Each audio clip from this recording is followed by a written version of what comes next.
out here. और राष्ट्रीय खेलों पर अधिक बातचीत करने के लिए इस वक्त हमारे साथ हमारे सहयोगी गौरव कुमार भी इस वक्त सीधे जुड़ गए हैं। गौरव, नमस्कार, आपका स्वागत है इस कार्यक्रम में। और मेरा सबसे पहला यही सवाल होगा कि आज जिस तरह से अगर हम देखें पूरे खेल को, महिलाएं मुझे लग रहा है कि ज़्यादा मेडल जीतते हुए नजर आई हैं। किस तरह से आज के गेम को आप देखते हैं, अब तक के गेम को? बिल्कुल असीम, इसमें कोई दो राय नहीं है कि जिस तरह से पूरे नेशनल गेम्स में जिस तरह का रिकॉर्ड देखने को मिल रहा है, रोज़ नए नेशनल रिकॉर्ड्स जो बन रहे हैं, हर फील्ड से बन रहे हैं। और हर फील्ड में जो है वो महिलाएं जो हैं वो न केवल आगे आ रही हैं बल्कि नए नेशनल रिकॉर्ड्स भी जो हैं वो बना रही हैं। और इस वक्त मैं राजकोट में हूँ जहाँ पे स्विमिंग की जो प्रतियोगिताएं हैं वो आयोजित हो रही हैं। और आपको बता दूँ कि अब से थोड़ी ही देर बाद स्विमिंग के जाने माने नाम, भारतीय स्विमिंग के जाने माने नाम साजन प्रकाश, श्रीहरि नटराज और माना पटेल जो हैं वो प्रतिस्पर्धा में उतरेंगे। और उनके सामने एक चुनौती होगी कि अपने जो पुराने रिकॉर्ड्स हैं उनको बरकरार रखें। तो कुल मिलाकर के अगर देखा जाए तो चाहे एथलेटिक्स की फील्ड हो, चाहे वेट लिफ्टिंग की फील्ड हो, चाहे रेसलिंग की फील्ड हो या फिर स्विमिंग की फील्ड हो, कहीं पे भी हो, जो एथलीट्स में जो एक कहना चाहिए जो जीतने का जो जज्बा है और जो बेहतर करने की जो आग है वो इस नेशनल गेम्स में दिखाई दे रही है। और हर स्टेट जो है वो अपने आप को बेहतर साबित करने के लिए और पहले से अपने प्रदर्शन को सुधारने के लिए यहाँ पर जो एक कहना चाहिए जो कॉम्पिटिशन का जो लेवल है वो काफी हाई दिख रहा है। असीम, गौरव, जैसे कि मैं आपने स्विमिंग की बात की और भी ऐसे बहुत सारे गेम्स हैं, मुझे लगता है कि इस नेशनल गेम्स को अगर गंभीरता से लिया जाए तो ऐसे खिलाड़ी जो यहाँ बेस्ट कर रहे हैं, क्योंकि ओलंपिक का जब गेम आता है तो उसमें इस तरह के खेल बहुत कम देखने को मिलते हैं जिसमें कि हमारे खिलाड़ी वहाँ बहुत अच्छा प्रदर्शन कर रहे हों, चाहे तैराकी की बात कर लें या फिर इस तरह के और जो दूसरे एक दो गेम्स हैं। इस फोरम के, इस मंच के जरिए कितना एक्सपोजर मिल रहा है ऐसे खिलाड़ियों को भविष्य के ओलंपिक के लिए?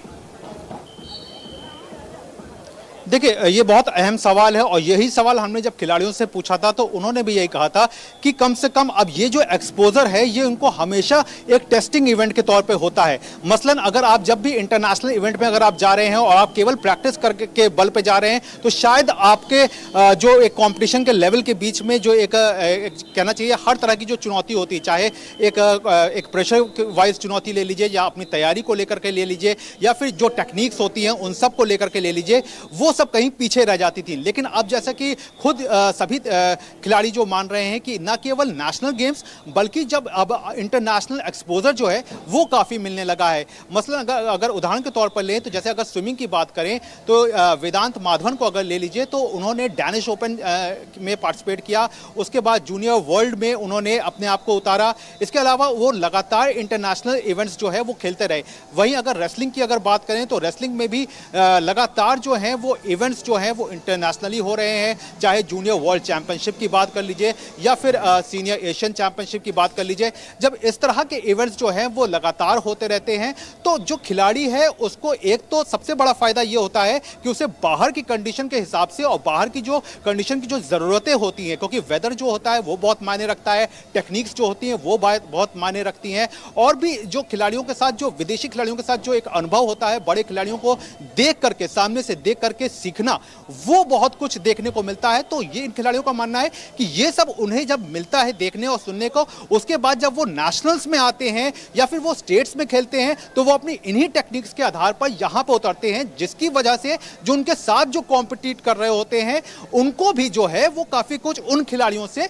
सीखने को मिलता है। तो यानी कि ये कड़ी के तौर पर है जिसे अब देखा जाना चाहिए और ये शायद बहुत जरूरी होता है जमीनी स्तर पर खेल ढांचे को मजबूत करने के लिए। यानी कि अगर आप इस तरह का एक इंफ्रास्ट्रक्चर खड़ा कर रहे हैं जहां पर आपके खिलाड़ी को एक एक्सपोजर जो है वो हर एक महीने के बाद कहीं ना कहीं इंटरनेशनली इवेंट खेलने को मिल रहा है, हर खिलाड़ी को अपने प्रैक्टिस जो है वो बेहतर तरीके से मिल रही है, तो ये सारी जो चीजें होती हैं कड़ी का काम करती हैं। और इसका नतीजा है कि यहां पर नेशनल्स हम देख रहे हैं कि लगातार जो है वो नए रिकॉर्ड टूट रहे हैं। जानकारी के लिए आपको बता दूं कि अनु रानी ने जैवलिन थ्रो में जीत हासिल कर ली है। तो कहना चाहिए कि अनु रानी वही है जिन्होंने तीसरी बार वर्ल्ड एथलेटिक्स चैंपियनशिप के लिए क्वालिफाई किया था। वहां वो जीत हासिल नहीं कर पाई थी, लेकिन वहां की जो भी उनका जो अनुभव था उसका अनुभव का फायदा उन्होंने नेशनल्स में उठाया और यहां पर उन्होंने अपने आप को पहले स्थान पर लाने में वो कामयाब रही और 54.56 मीटर का उन्होंने थ्रो करके ये जीत जो है वो हासिल की। असीम, बिल्कुल गौरव, एक और सवाल, जिस तरह से आपने देखा कि आज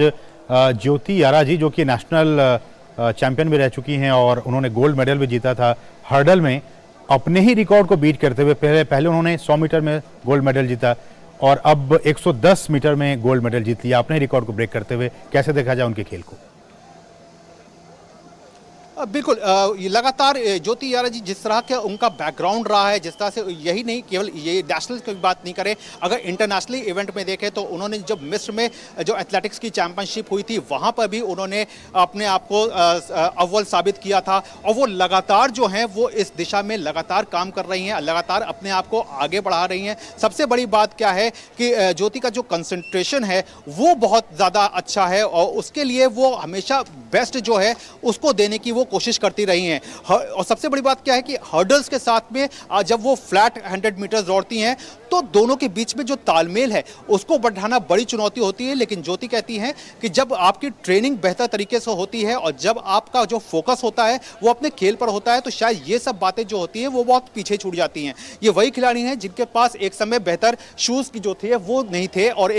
उनको एक कमी भी कहीं ना कहीं देखने को मिली थी, लेकिन बावजूद उसके उन्होंने इन सब चुनौतियों को दरकिनार किया और पिछले 8 साल के दौरान जिस तरह से खेलों में एक नई क्रांति आई है उसका फायदा जो है वो ज्योति को मिला और न केवल उन्हें अब बेहतर शूज जो हैं वो मिल रहे हैं बल्कि उसके अलावा उन्हें जो भी प्रैक्टिस के लिए उनसे जो ज़रूरतें होती हैं, जो भी उनके न्यूट्रिशन की ज़रूरत है, जो भी उनकी ट्रेनिंग की जो ज़रूरत है वो सब जो है वो पूरी की जा रही है। तो कह सकते हैं कि ज्योति यारा जी हो या अमलान बोरगोहेन हो या फिर कोई और भी एथलीट हो, सब जो है वो इस नेशनल गेम्स को बहुत एक कहना चाहिए कि कोई भी लाइट मूड से नहीं ले रहा है। सबको मालूम है कि यहाँ फाइट जो है वो बहुत कड़ी फाइट है और यहाँ पे अगर वो बेहतर करके सामने आते हैं तो न केवल उन्हें आगे आने वाले समय में बेहतर जो है सुविधाएं मिलेंगी बल्कि इससे आगे जब वो आगे बढ़ेंगे तो यहाँ का जो एक्सपीरियंस है वो बहुत काउंट करेगा और उनके मनोबल को बढ़ाएगा। चलिए, बहुत बहुत शुक्रिया गौरव, इन तमाम ताज़ा अपडेट्स को